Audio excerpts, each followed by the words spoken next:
Empecemos con el Reino Unido. La primera ministra Liz Truss parece estar empeñada en lograr que la gente eche de menos a Boris Johnson, la que llegó ondeando la bandera del nuevo thatcherismo. En unos días hundió la libra esterlina a sus valores más bajos desde los años 70 del siglo pasado y aumentó la ventaja de los laboristas sobre el Partido Conservador hasta unos 33 puntos. Todo por querer rebajar los impuestos sobre las rentas altas del 45% al 40% en un intento de la mayor bajada de impuestos en medio siglo.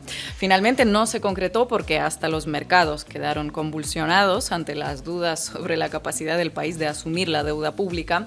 Ayer el ministro de Economía, Kwasi Kwarteng, asumió el error diciendo que ese plan era una distracción y que han escuchado a la gente, no sabemos si a la gente o más bien a los mercados, que suelen ser mejor escuchados. Pero bueno, de momento los ricos de Reino Unido que ganan más de 170.000 euros al año seguirán pagando un 45% del impuesto sobre la renta. Ricos británicos, recibís un abrazo y las felicitaciones de la base por pagar lo que os toca. Aquí termino con el Reino Unido y voy a cruzar el charco para hablar de un país donde los ricos no están muy acostumbrados a pagar demasiado y el mero hecho de plantear una reforma fiscal para corregir esa anomalía enfrenta críticas feroces de los ricos y de los medios que los blindan. Hablo de Colombia y de la reforma fiscal de Gustavo Petro. Antes de explicar en qué consiste, recordemos que las históricas protestas de Colombia del año pasado fueron desencadenadas principalmente por la reforma tributaria de Iván Duque, a la que tuvo que dar marcha atrás luego de días y días de manifestaciones por todo el país. ¿A qué voy con eso? A que evidentemente Colombia viene necesitando una reforma fiscal desde hace tiempo, evidentemente necesita recaudar más. Es el país que menos impuestos recauda entre las economías medias y grandes de América Latina. El promedio de recaudo de América Latina es de 27,3% del PIB, mientras que en Colombia el porcentaje es de 19,7%. Iván Duque lo quería solucionar cargándolo sobre los hombros de los de siempre, de los nadies, de los pobres. Su proyecto de reforma fiscal establecía mayores impuestos a las clases medias y bajas, así como un cobro de IVA de 19% sobre los servicios públicos. Bueno, la cosa no terminó bien ni para Duque ni para la derecha colombiana, que han acabado en la oposición tras la victoria de Gustavo Petro. Al día siguiente de asumir la presidencia, Petro presentó un nuevo proyecto de reforma fiscal. Su objetivo consiste en recaudar un 1,72% del PIB adicional, como 5.000 millones de euros anuales más. Es una suma similar a la que proponía la reforma de Duque el año pasado. Ahora adivinen cuál es la diferencia entre estos dos enfoques. Pues digo yo que tratándose de un exguerrillero de ultraizquierda como Petro, estará proponiendo alguna medida bolchevique que llevará a una crisis sin precedentes, ahuyentará las inversiones, asustará a los mercados, no sé, recaudar algo más a ese 1% de los pobres ricos colombianos. Exacto, adivinaste. Estos montos los pretenden sacar de los súper ricos. El sistema tributario colombiano es muy complejo.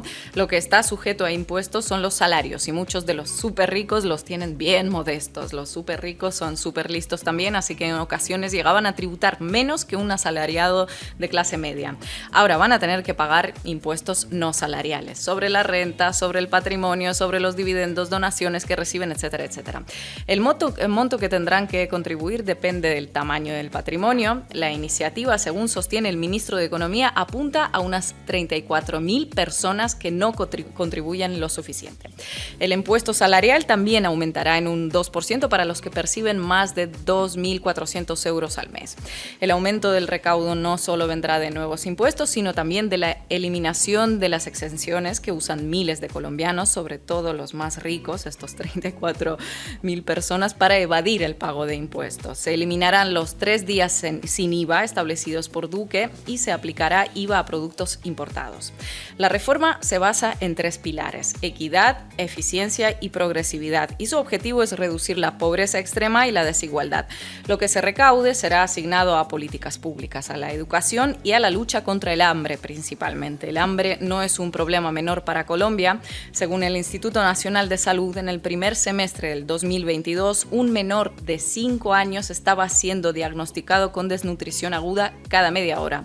Más de 160 niños muertos en lo que va del año por desnutrición. Pues una deuda histórica, ¿no?, que tiene el Estado colombiano con su población más vulnerable. De todas formas, supongo que la prensa colombiana, con su espíritu patriótico y su profundo compromiso con el bienestar de su pueblo, habrá aplaudido esta reforma de Petro. Por supuesto, sobre todo si lees a los periodistas afines a ese 1% de los súper ricos de Colombia, el alarmismo es bastante fuerte, que es un cambio hacia la catástrofe económica, que habrá fuga de capitales, que nadie querrá emprender, que no se crearán más trabajos, que en fin, que no es necesaria esta reforma.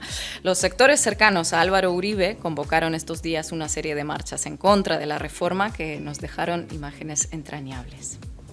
Hoy 26 de septiembre acompañamos a los ciudadanos en las calles de Bogotá a rechazar las medidas del gobierno Petro, no al debilitamiento de la fuerza pública, no a la reforma tributaria, no a la reforma a la salud, no a la reforma a las pensiones. Esos recursos son sagrados y el patrimonio de todos los colombianos se respeta. Presentes, Dios y patria, ¡ajúa! Esto que No, era Dios y patria. en la calle Núñez de Balboa de Bogotá. Claro. Era esa manifestación. O sea, ¿no? no a la reforma, no a tocar el patrimonio, no a Petro, no a todo. ¿La revolución cayetana será internacional o no será? Este manifestante defensor de los multimillonarios se llama José Jaime Uzcategui. Se define en Twitter como orgulloso hijo del general Uzcategui. Su padre, Jaime Humberto Uzcategui, se convirtió en el primer general del ejército colombiano condenado por una masacre paramilitar en Mapiripán que dejó al menos 50 muertos. Lo sentenciaron por secuestro y homicidio agravados. En general, si ves imágenes de protestas contra la reforma tributaria de este año y las comparas con las del año pasado, la diferencia es evidente, como ha dicho Manu, ¿no? ¿Qué calle era? Estos días tenemos a gente marchando, a gente blanca y rica, en contra de que los multimillonarios paguen impuestos. Y como son ellos los que controlan los grandes medios, pues tenemos a los grandes medios también planteando escenarios catastrofistas para Colombia.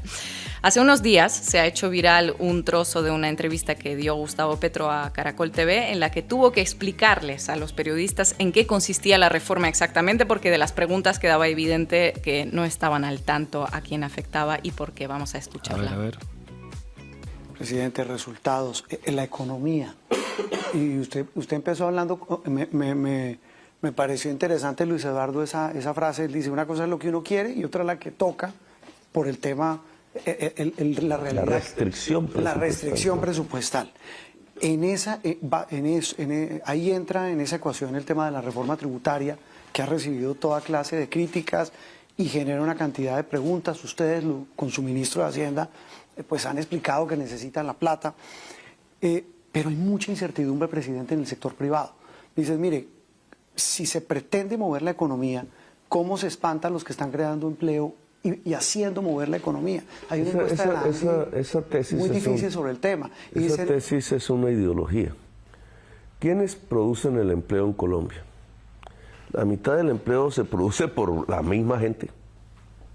La mitad de la economía colombiana, la economía popular que usted ve ahí en San Victorino, en todas partes, informal, es la misma gente sobreviviendo. La otra mitad de la economía, un poco que llaman formal, está la inmensa mayoría compuesta de pequeños y medianos empresarios, sobre los cuales realmente nosotros no queremos poner los impuestos. Pequeños y medianos empresarios explican el 80% del empleo asalariado del país. Entonces ahí no está el tema, ¿no? Es una ideología, lo que pasa es que no quieren ciertos sectores muy ricos de la sociedad colombiana que le pongan impuestos. O sea, esas pequeñas y medianas empresas no van a sufrir en la tributaria. No van a sufrir fuera de la transparencia misma, no se les sube la tasa de impuestos de renta, nada de eso. Claro, el impuesto al patrimonio va sobre los ricos, sobre los más ricos de Colombia.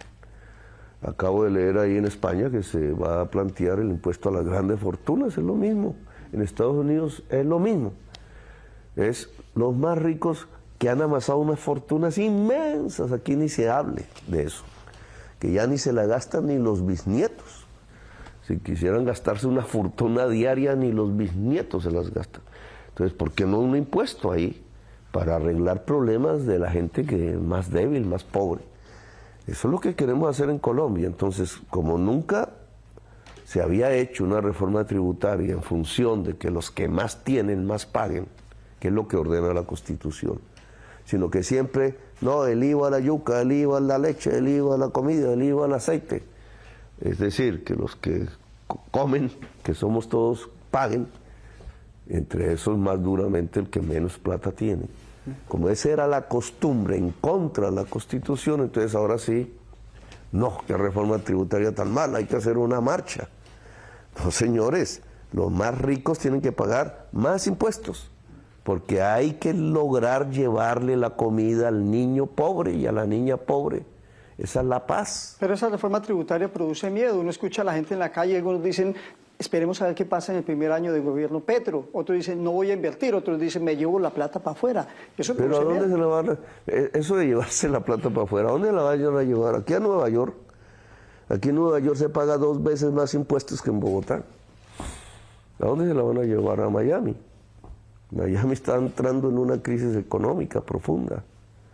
¿A dónde? A Madrid. En Madrid es donde se está hablando del impuesto a las grandes fortunas.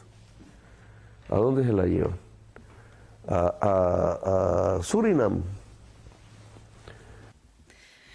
Y efectivamente, allá donde quieras llevar la plata, el impuesto seguirá siendo mayor que el que tendrás que pagar en Colombia, salvo si es un paraíso fiscal.